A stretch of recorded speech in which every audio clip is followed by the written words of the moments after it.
უცხოური თანხებს აუცილებლად მოყვება თავისი გავლენები.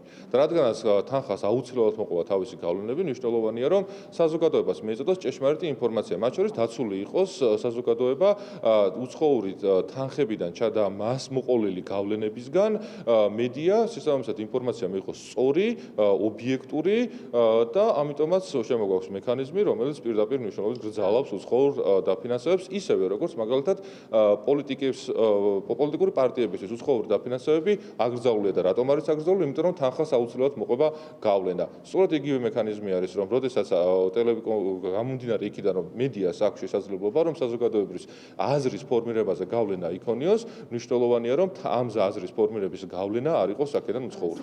თუ მაინც მედია გაავრცელებს არასწორ ინფორმაციას, როგორც ეხლა თვითონ უნდა ემოქმედა, დარჩება ორი მექანიზმი, რომ მაგალითად ნებისმიერ მოქალაქეს ექნება შესაძლებლობა, რომ მიმართოს როგორც თვითრეგულირებას, ასევე კომუნიკაციების ეროვნულ კომისიას. ხოლო თუ მისი გადაწყვეტილება არ იქნება კონკრეტული მედიისთვის თუ მოქალაქესთვის მისაღები, რა თქმა უნდა, ეს ყველაფერი გასაჩივრდება სასამართლოში სტანდარტული წესით.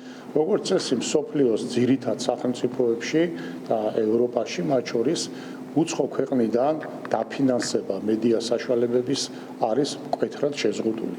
ამას აქვს თავის გონივრული აღზრდა და განმარტება, იმიტომ რომ ყველა სახელმწიფო ცდილობს, რომ დემოკრატიული პროცესი, სიტყვის თავისუფლების პროცესი, მედია პროცესი იყოს დაცული გარე ინტერესების უხეში ჩარევისაგან.